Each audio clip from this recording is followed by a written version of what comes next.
लोकसभा में नेता प्रतिपक्ष राहुल गांधी जून के महीने में भोपाल आएंगे। एमपी कांग्रेस की ओर से भोपाल में जातिगत जनगणना को लेकर प्रदेश व्यापी जागरूकता अभियान चलाया जाएगा। भोपाल में जातिगत जनगणना को लेकर एक बड़ा सम्मेलन होगा। इसमें राहुल गांधी शामिल होंगे। देखिए ये खास रिपोर्ट। जातिगत जनगणना को लेकर एमपी कांग्रेस चलाएगी अभियान। भोपाल में कांग्रेस करेगी बड़ी रैली का आयोजन। जून में कांग्रेस के सम्मेलन में भोपाल आएंगे राहुल गांधी। जातिगत जनगणना को भुनाने में जुटी कांग्रेस। जीतू पटवारी ने राहुल गांधी को दिया क्रेडिट। मध्य प्रदेश कांग्रेस जातिगत जनगणना को लेकर अभियान चलाएगी। पीसीसी चीफ जीतू पटवारी ने बताया कि 3 से 10 मई तक जिलों में रैलियां करेंगे। 10 से 20 मई तक विधानसभा में जातिगत जनगणना की रैलियां निकाली जाएगी। इसके बाद डोर टू डोर संपर्क करेंगे। इन कार्यक्रमों में कांग्रेस के बड़े नेता शामिल होंगे। पटवारी ने बताया कि जून में राजधानी भोपाल में बड़ी रैली की जाएगी, जिसमें राहुल गांधी को आमंत्रित किया जाएगा। 3 तारीख, 1 तारीख और 2 और 3 दिन तक लगातार पूरे जिलावार हम इसकी प्रेस कॉन्फ्रेंसेस लेंगे। फिर और अपनी जातिगत जनगणना को लेकर राहुल गांधी जी के विजन को पूरे प्रदेश में बताएंगे। फिर सभी जिलों में 3 मई से 10 मई तक जो हमारा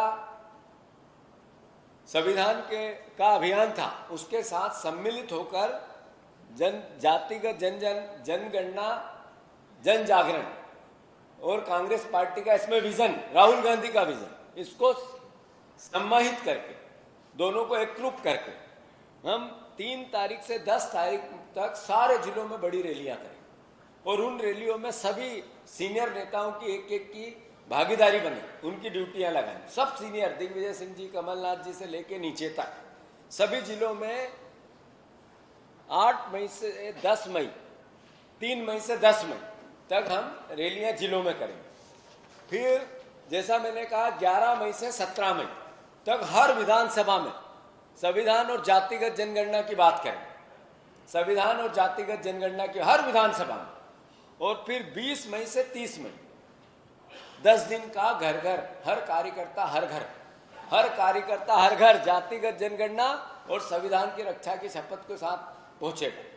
ये मध्य प्रदेश कांग्रेस पार्टी ने निर्णय लिया है। साथ ही अंतिम राहुल गांधी जी को निमंत्रण करके जून में एक बहुत बड़ा आयोजन भोपाल में जातिगत जनगणना के संकल्प के साथ जो आगे की लड़ाई है, इसके बाद की लड़ाई कि सरकार जातिगत जनगणना कराएगी तो जिस व्यक्ति की गणना हुई, जिस गरीब की गणना हुई, उसकी लड़ाई चालू करेंगे और उसको जून में जब भी राहुल जी हमें समय देंगे उनके नेतृत्व में करेंगे। मैं फिर से आप सबको धन्यवाद देता हूं, साधुवाद देता हूं और आग्रह करता हूं कि बीजेपी जब राहुल गांधी जी के खिलाफ सोशल मीडिया कैंपेनिंग में अरबों रुपए खर्च करती है, तो जो हम लोग परिवार के लोग हैं उनका साथ देते हैं अगर, तो उनको तो पैसे से काम करना है। आप लोगों को कुछ नहीं मिलता, फिर भी आप क्रिटिसिज्म करते हैं। कांग्रेस प्रदेश अध्यक्ष जीतू पटवारी ने आज राजधानी भोपाल में आयोजित प्रेस कॉन्फ्रेंस में केंद्र और प्रदेश की भाजपा सरकारों पर जमकर निशाना साधा। उन्होंने जातिगत जनगणना को लेकर प्रधानमंत्री नरेंद्र मोदी, मुख्यमंत्री मोहन यादव और अन्य भाजपा नेताओं के बयानों पर तीखी प्रतिक्रिया दी और राहुल गांधी के इस मुद्दे पर प्रतिबद्धता को गरीबों की जीत बताया। देश की उन्नति, देश की आर्थिक समृद्धि, देश की सामाजिक समृद्धि और अल्टीमेटली देश का जो हैप्पीनेस इंडेक्स है वो सबके लिए हो, कि कुछ लोगों के लिए नहीं। ये लड़ाई है जातिगत जनगणना। जैसा राहुल गांधी जी के लिए नरेंद्र मोदी, बीजेपी, अदरवाइज मत लेना, आप सबसे मैं माफ़ी मांगते हुए कहता हूँ, आप सब भी सम्मिलित रहते हो उसमें। जब वो बात करते हैं कोविड की, कि कोविड आ रहा है, हवाई जहाज बंद करो, तो मीडिया के जगत के साथियों ने भी उन्हीं का साथ दिया और राहुल गांधी की मजाक उड़ाई। जब राहुल गांधी जी ने नोटबंदी का विरोध किया और लाइन में लगे, तो मीडिया संस्थान उनका क्रिटिसिज्म कर रहे हैं। मैं बहुत दुख के साथ कह रहा हूं ये बात। जब नरेंद्र मोदी सोशल मीडिया पे अरबों रुपए खर्च करके राहुल गांधी जी को क्रिटिसाइज करते हैं, क्रिटिसिज्म करते हैं, उनको अलग अलग तरीके उनकी समझ पे सवाल उठाते थे, तो मीडिया उनका साथ देती है। अल्टीमेटली नुकसान इस 10 साल में नोटबंदी का सिर्फ राहुल गांधी अकेले का तो नहीं हुआ, कांग्रेसियों का तो नहीं हुआ, आप सबका भी हुआ, देश का भी हुआ, गरीबों का भी हुआ।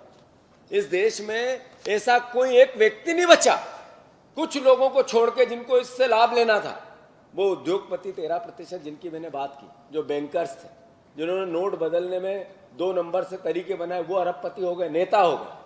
बीजेपी के जितने सहकारिता के लोग थे वो हो गए, पर आम बीजेपी का कार्यकर्ता भी इससे ग्रसित हुआ, कोई नहीं छूटा। तो राहुल गांधी जी ने जब जब जो बोला, उनका जब क्रिटिसिज्म चालू किया सरकार ने, बीजेपी ने, विपक्ष ने, उसका दायित्व है, वो करेगी।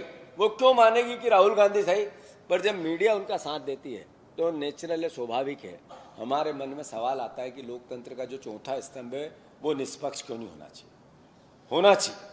और मैं अनुरोध करना चाहता हूं आप सबसे कि ये केवल 2 किस्से मैंने राहुल जी के सुनाए आपको, कि जब राहुल गांधी जी ने सवाल खड़े किए, ऐसे 2 ही नहीं थे।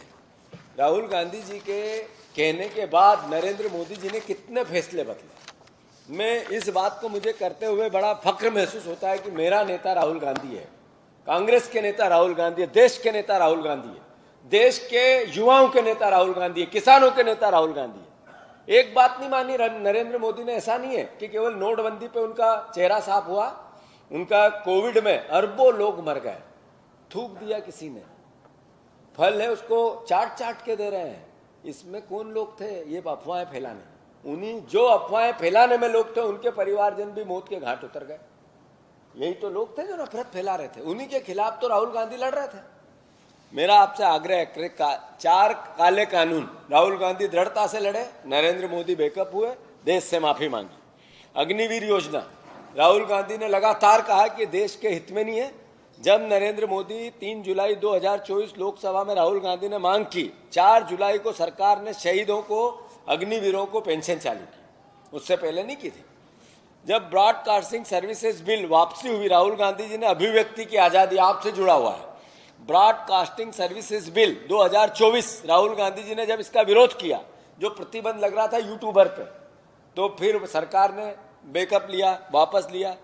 लेंटर एंट्री भर्ती रद्द 2024, आरक्षण विरोधी बताकर 2024 में 45 भर्तियों को रद्द करवाया था राहुल गांधी जी ने। इसीलिए इसी बात पे तो मैं बताना आपको ये चाहता हूं कि राहुल जी जो बात करते हैं देश के मर्म की करते हैं, विपक्ष में भी देशभक्ति की बात करते हैं, देश के प्रति अपने दायित्व की बात करते हैं। रेलवे की कुलियों की बात हो या जीएसटी की दरों की बात हो, चाहे नोटबंदी जैसा कोविड मैंने कहा ही सही, आर्थिक दूरदर्शिता के लिए जब एक हम कार्यक्रम लेके आए थे कि 72,000 रुपया पर व्यक्ति के खाते में डालेंगे, गरीब के खाते में। कुल मिलाकर जातीय जनगणना के मुद्दे को भुनाने के लिए कांग्रेस अब एक्टिव हो गई है, लिहाजा मध्य प्रदेश में अब बड़ा आयोजन होने वाला है। Bureau report, MP news, Bhopal.